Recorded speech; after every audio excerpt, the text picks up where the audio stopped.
This is the Cameron Journal Podcast. It's a place where we talk about important things. It's a place where we bring a little slice of the news to you.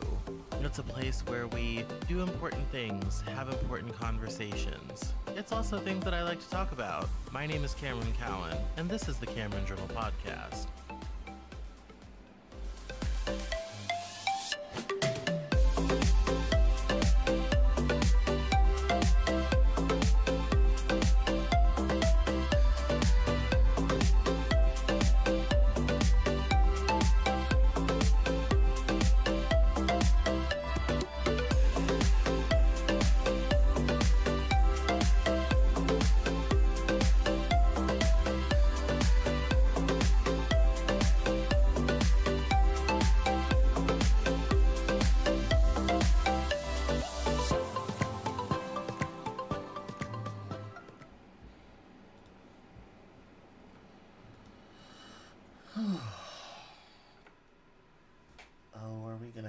We're having the same issue we always have. Hello, everyone. Don't mind me, as my fancy 4K camera that always seems to be initializing or not working, or something continues to initialize and not work, which is always fun. And that's a Lumina problem. So, hello everyone, my name is Cameron Cowan. Welcome to the Cameron Journal News Hour. We have a full passel of stories, a full week of news. Pardon my mess in the background. As you know, I am getting ready to move in a matter of weeks, and the moving process has already begun. I like to get a head start on packing, and so I've already started to get going on all of that, which is fun. I'll admit I'm lagging a bit today, because I I did not end up sleeping last night, and I've had a full day of meetings, all good things, all exciting things, but a full day of meetings nonetheless. And so it's been a lot going on, a lot happening, and so it's been, I'm a little this way and that way, a little out of sorts. There's been phone calls and meetings and text messages, and it's just been insanity. All good insanity, all good things, all good problems to have. Problems I've been waiting to have for a long time. And launching lots of exciting new things and getting to bring friends into projects and all this type of thing. But that does not make it any less stressful or any less tiring, especially when my body decides, oh, you took the weekend off and rested and relaxed and slept and napped. Well, now no sleep for you. You get nothing and you'll like it. That was my body's attitude today, which is always fun. So that's a great fun thing. I cannot believe we're in the middle of August. I believe this is the second to last news hour we're gonna have before the break. So next week is the 21st. That's the last one, and then we'll be taking a month off while I move to the East Coast, get new furniture, get settled in, all this type of thing. So that's going to be a lot. And I'm looking forward to it, though. All good things. And you know, lots of excitement in terms of getting ready for that, and getting, you know, things mobilized in terms of you know, the moving process and all this type of thing, which involves an inordinate amount of paperwork, which is weird. But it does. So that's all coming coming together and still, getting a plot and plan together and figuring out, what's going to happen and how it's all going to work and all this type of thing, and organizing the money for it, and um, so that's all in progress, all happening. So it's all it's all good. So let's turn to the news. We have some great stuff coming in. So one of the things that just kind of broke this afternoon and is still very much a developing story is Argentina once again devalues its currency.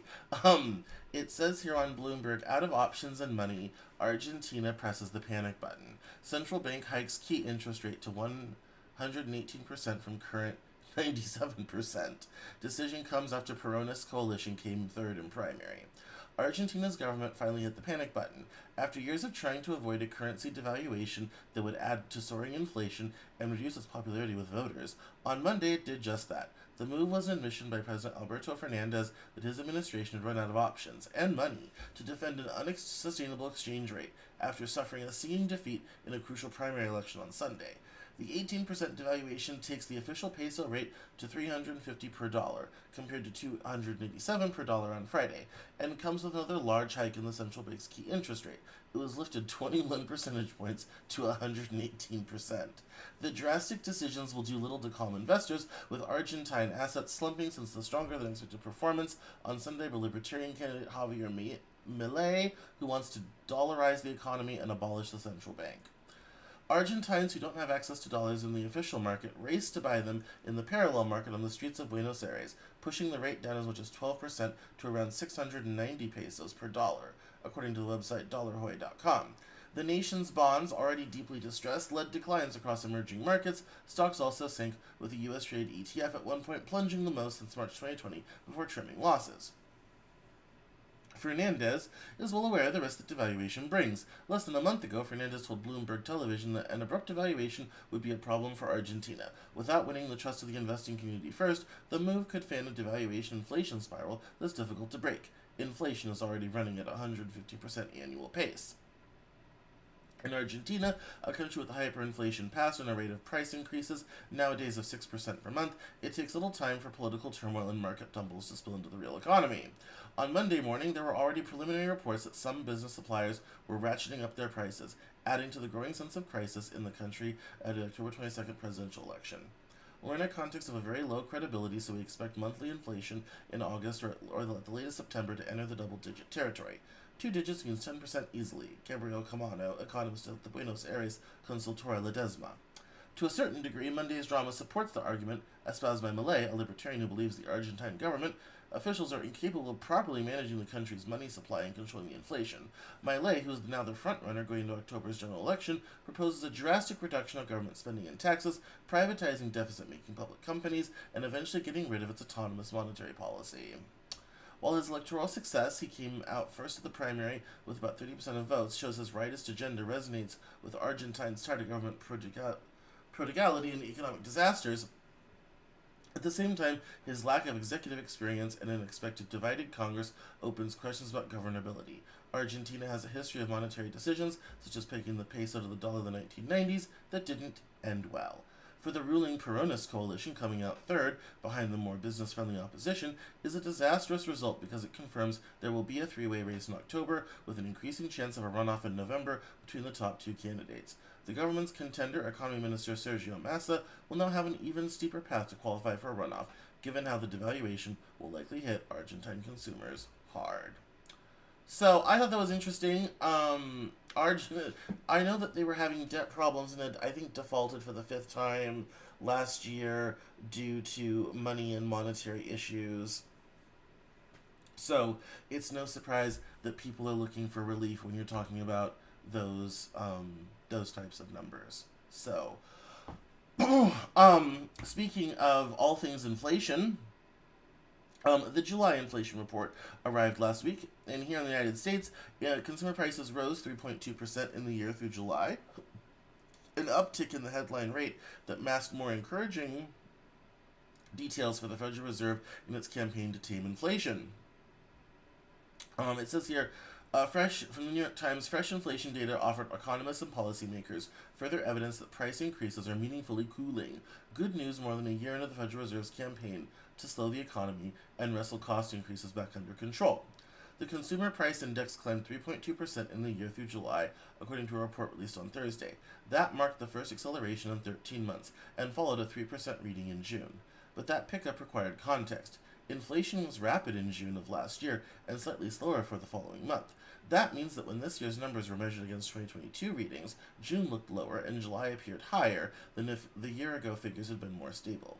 Economists are more keenly focused on another figure, the core inflation index, that strips out volatile food and fuel prices. That picked up by 4.7% over the past year, down from 4.8% in June. And on a monthly basis, the core inflation climbed just 0.2%, matching an encouragingly low reading in the previous month. The upshot of the report was that the inflation continues to cool, and the July details offered positive signs for the future. Rent prices have been moderating, a trend that is expected to persist in coming months, which should help weigh down inflation overall. An index that tracks services prices outside of housing is picking up only slowly. This is continuing the kind of progress I think you want to see, said Omar Sharif, the founder of Inflation Insights, a research firm. Overall, this is pretty good news. Airfares fell sharply. Hotel costs eased and used cars became cheaper last month. Big drops in those categories may be difficult to sustain, but are helping to limit price increases for now. They do mention, because I always talk when we talk about inflation, we always have to remember they tend to remove food and fuel. And it says here gas prices began to pick up at the end of July, although the jump came too late to matter much for the month's report. It has persisted into August and will probably prop up inflation in the next set of figures, which will be the last ones released before the Fed meets to make its next decision on interest rates. Paul Ashworth, the chief North America economist at Capital Economics, wrote, other than triggering a rebound in airline fares via higher jet fuel prices, we expect the knock-on impact of higher fuel costs to be pretty modest. Although, he added, there was nothing to hear to suggest that the Fed needs to push ahead with further interest rate hikes this year, which is, I think, everybody's hope that the price of borrowing money will not continue to rise, because that has knock-on effects throughout the whole economy. Now, while we're on the subject of things financial, and then we'll get to Hawaii and Hunter Biden and other fun stuff. You may have remembered, and I covered it here on the NewsHour, that Credit Suisse collapsed and was bought up by UBS. And I found this interesting story over the weekend where it says Credit Suisse collapsed and Switzerland went back to making money. It says here, despite widespread calls for reform in the wake of the country's biggest banking shock, little has changed. Is that stability or complacency? In 2022, it was Schwinger, or traditional Swiss wrestlers, that were the star attraction. This year, it was youth groups. Every August 1st since 1891, patriotic Swiss have gathered on an alpine meadow overlooking Lake Lucerne to commemorate a rebellion in 1291 that was the foundation of modern Switzerland. This is a country that likes tradition. It was a very different kind of youth who in March swarmed the headquarters of Credit Suisse on Zurich's Paradeplatz in an extraordinary display of anger at the normally staid epicenter of Swiss banking. Young protesters wrote messages like Credit Suisse in chalk outside the bank's headquarters as demonstrators bellowed their discontent through megaphones. Newspaper editorials were filled with columns about how a national humiliation and regulators stressed the need for major change. Some questioned whether Switzerland had a future as a predominant banking center.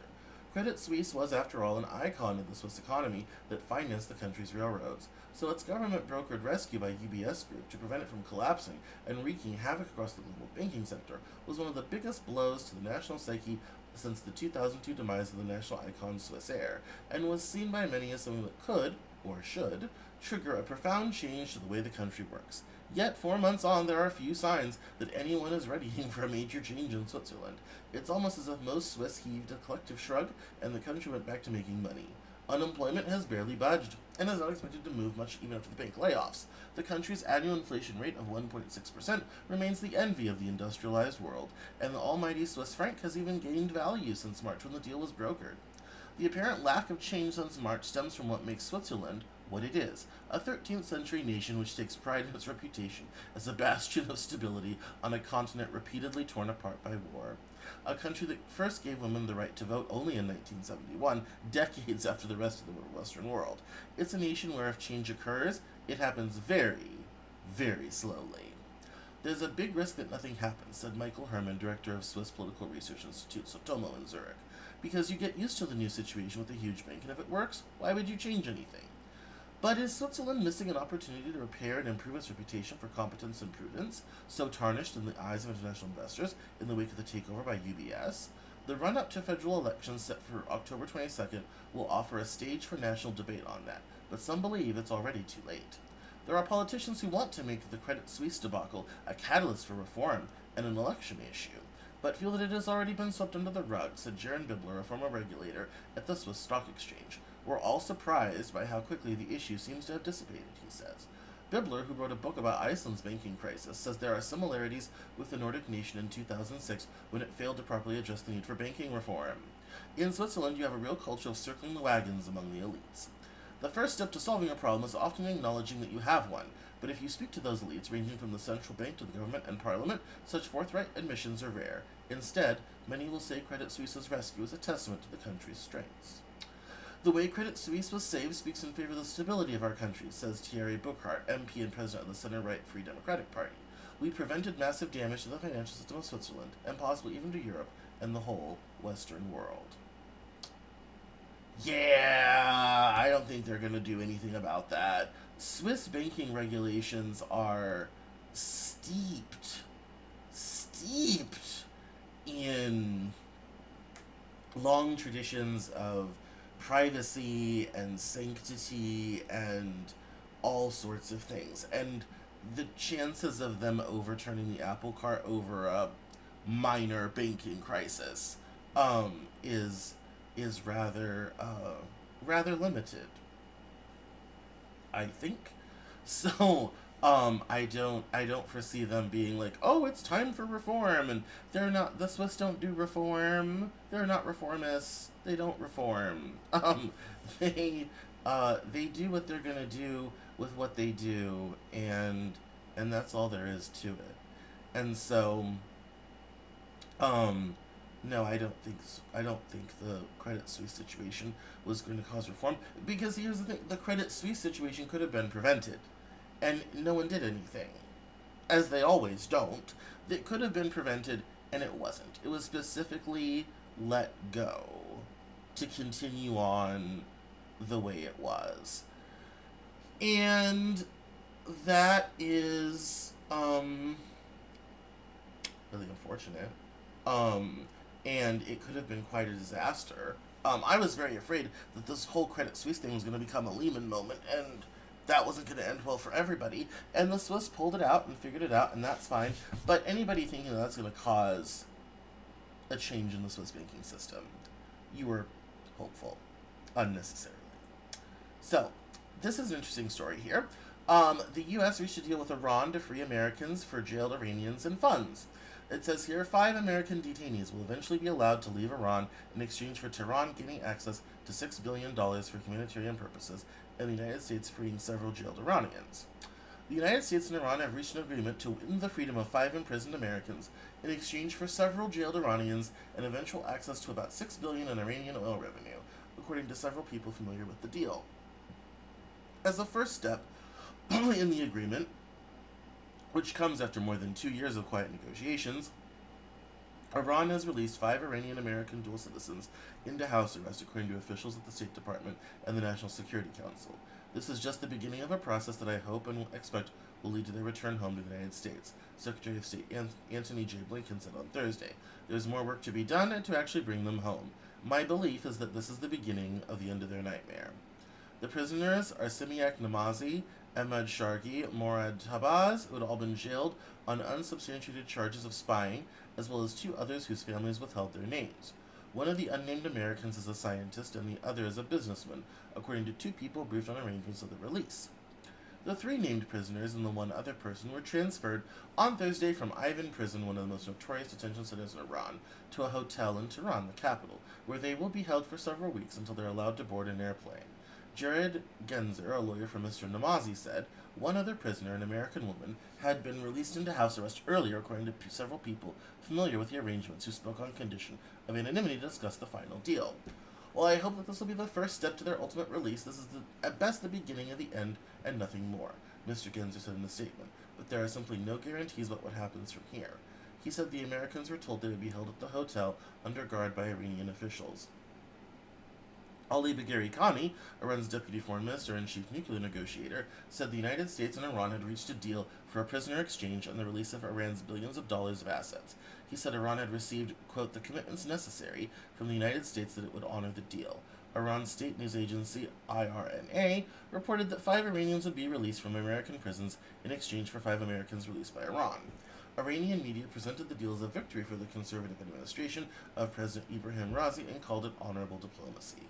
Biden administration officials declined to comment or to confirm details about what Iran will get in return, but the people familiar with the agreement said that when the Americans are allowed to return to the United States, the Biden administration will release a handful of Iranian nationals serving prison sentences for violating sanctions on Iran. The United States will also transfer nearly $6 billion of Iran's existing assets in South Korea, putting the funds into an account in the Central Bank of Qatar, according to the people familiar with the deal. The account will be controlled by the government of Qatar and regulated so Iran can gain access to the money only to pay vendors for humanitarian purchases such as medicine and food.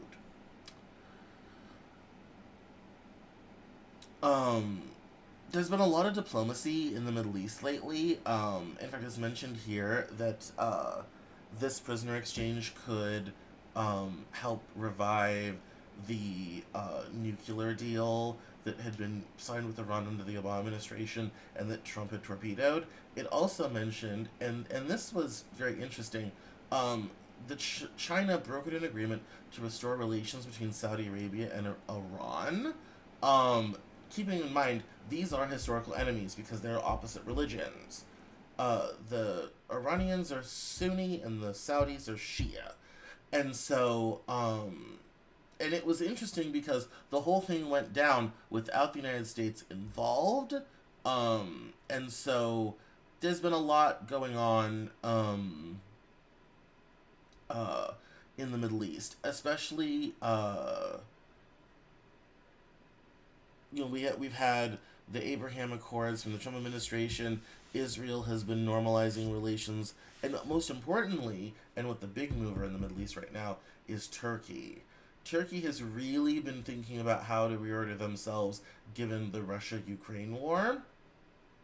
And so that promises to have a big mover if Turkey decides to get closer with NATO, closer with the West, and more into working with the United States and European powers. That will be very disadvantageous for Russia, especially regarding the whole situation in the Black Sea with the blocked grain exports right now. So, but the Chinese brokered Saudi Arabia-Iran deal is very interesting. And I don't know if it's going to hold or it's going to stick, but it's a really big deal.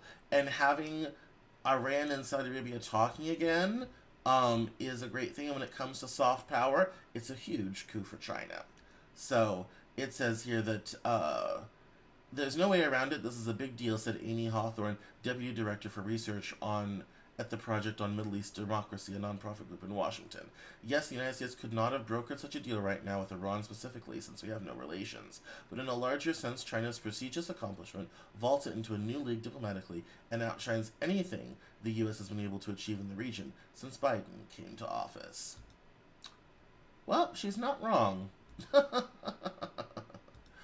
Oh, so I'm sure that you all have seen the pictures and the video of what's going on in Hawaii.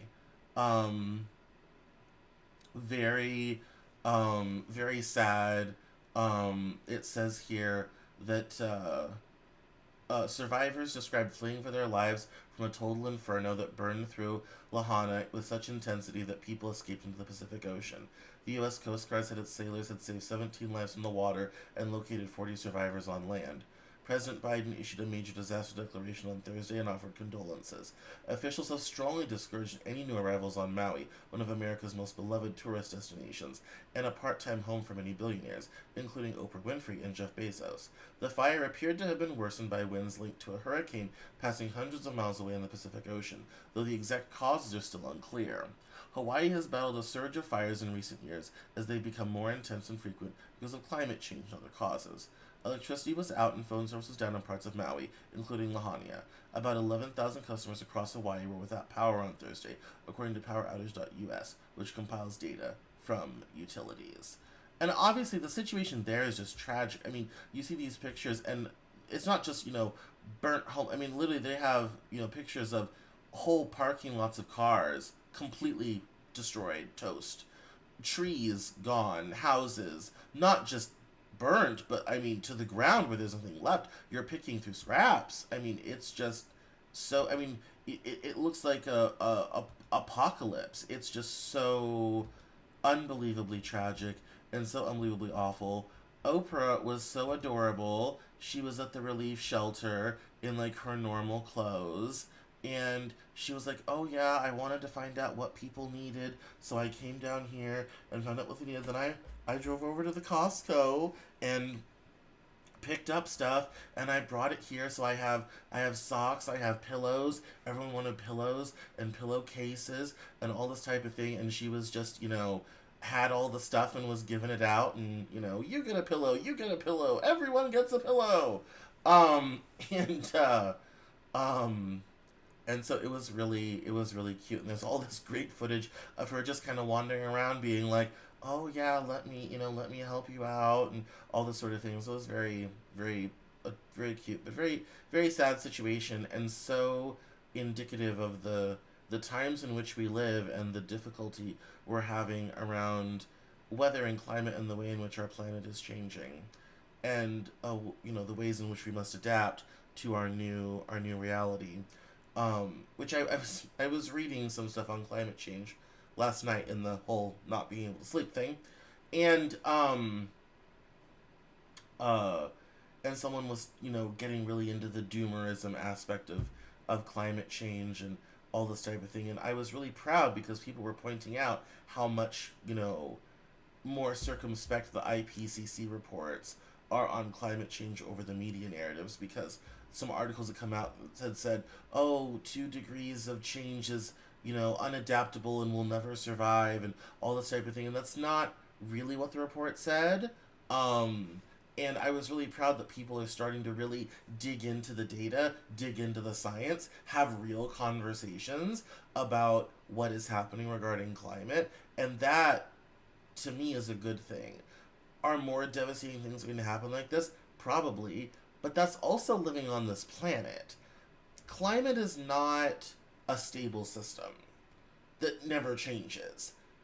It is changed by a multitude of factors. Now, some of those may be man-made, some of those may not be. But they're changed by a multitude of factors. And to presume that the system is going to stay the same forever is silly. Because it's not. It is going to change, it is going to move, it is going to be dynamic, because we live on a dynamic planet. And I was really excited that people are finally having that conversation, which I thought was very good. More progress in the Hunter Biden story. Attorney General Merrick B. Garland on Friday elevated the federal prosecutor investigating President Biden's son Hunter to the status of special counsel after negotiations to revive a plea deal agreement on tax and gun charges foundered. The move raised the possibility that Mr. Biden could be tried in the politically charged case, which seemed resolved until a few weeks ago. The prosecutor, David C. Weiss, has since 2018 investigated a wide array of accusations involving Mr. Biden's business and personal life, including his foreign dealings, drug use, and finances. But as special counsel, Mr. Weiss, who's also the U.S. Attorney in Delaware, can pursue charges in any jurisdiction he chooses without seeking the cooperation of local federal prosecutors. The investigation appeared to be near an end in recent months when Mr. Biden agreed to plead guilty to 2 tax misdemeanors in a deal that would have also led him to avoid prosecution on a gun charge.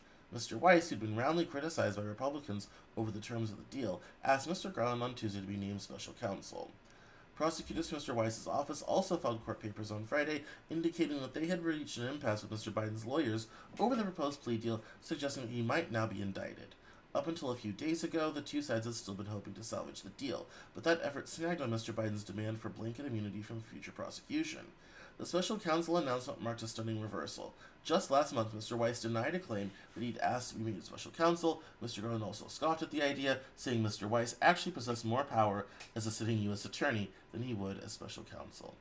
At a news conference on Friday, Mr. Garland said that Mr. Weiss had concluded the investigation had reached a stage in which the powers of a special counsel were necessary. He did not explain what Mr. Weiss meant. And so, and then it goes on to talk about the special counsel matters and the more legal wrangling and all this, and most importantly, the Republican vitriol. Of course, Jim Jordan had to chime in. This is just a new way to whitewash the Biden family's corruption, said Russell Dye, a spokesman for Representative Jim Jordan, Republican of Ohio, and chairman of the Judiciary Committee. Weiss has already signed off on a sweetheart plea deal that was so awful and unfair that a federal judge rejected it. Speaker Kevin McCarthy said House Republicans' investigation would continue regardless of what the Justice Department did. This action by Biden's DOJ cannot be used to obstruct congressional investigations or whitewash the Biden family corruption, he wrote on X, formerly known as Twitter. If Weiss negotiated the sweetheart deal that couldn't get approved, how can he be trusted as special counsel? Because, of course, they all use the same talking points. In other legal news, the Supreme Court has paused an opioid settlement with the Sacklers pending review.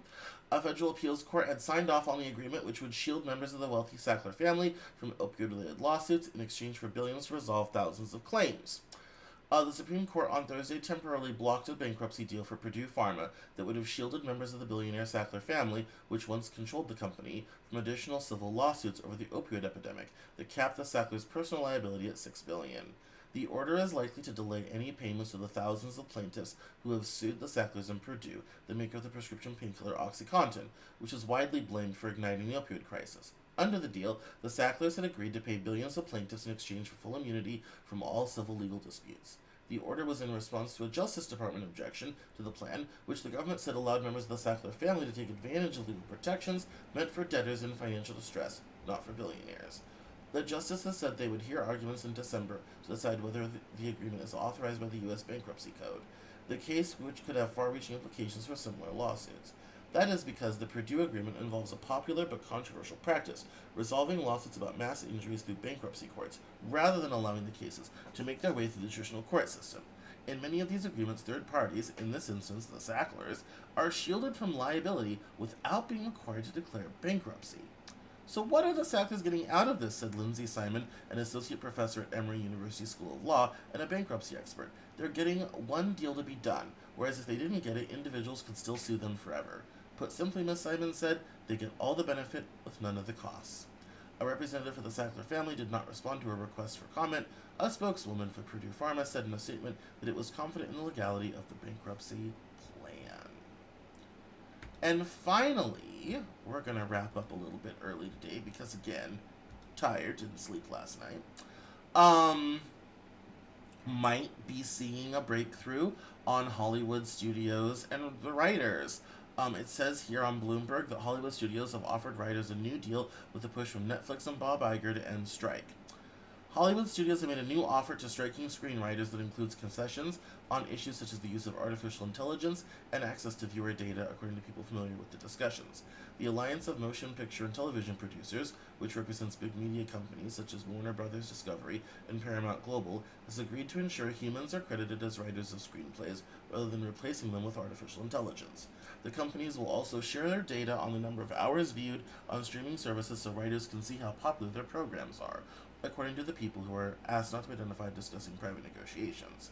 Netflix co-chief executive officer Ted Sarandos has emerged as a strong force seeking to reach a deal with the writers, according to the people. More recently, Walt Disney Company CEO Bob Iger has joined him in pressing for an agreement. The Writers Guild of America, which represents some 11,500 scribes nationally, went on strike May 2nd, seeking higher pay and other changes to a contract they said hadn't kept pace with the rise of streaming TV and other technologies. The strike, coupled with one by the Screen Actors that began in July, has largely shut down production of new films and scripted TV shows. The Guild and the studios met on August 11th when the new terms were delivered. They're scheduled to meet again Tuesday to discuss the union's response. Other parts of the offer include a better than 20% increase in residual payments made to writers when their shows appear on networks other than the original one they're made for.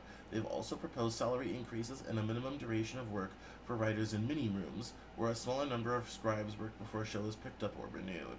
The studios are offering a 5% hike in base pay in the first year, an increase on the previous 4% offer. The writers have been asking for a 6% raise in the first year of the 3-year contract. So we'll see how all that shakes out. They'll meet tomorrow, and I'm sure there'll be more news for us to cover next week on all of that. So, thank you all so much for watching. I really appreciate it. I'm going to go get some rest. I have been wearing makeup since 9:30 this morning. So I'm going to go wash my face, feel better about my life, get something to drink, and go from there. So, thank you all so much for watching. I really appreciate it, and I will see you all next week on the Cameron Journal News Hour. Thanks much now. Bye-bye.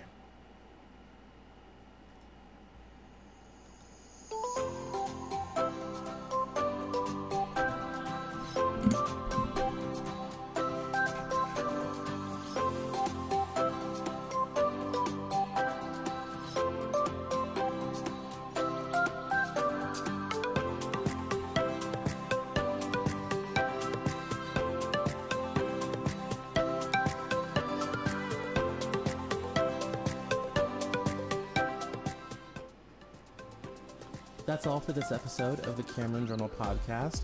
Thank you so much for listening. Visit us online at CameronJournal.com. We're on Facebook, Twitter, and Instagram, and I love to talk to my followers and listeners, so please feel free to get us on social media at Cameron Cowan on Twitter, and we'll see you next time on the Cameron Journal podcast.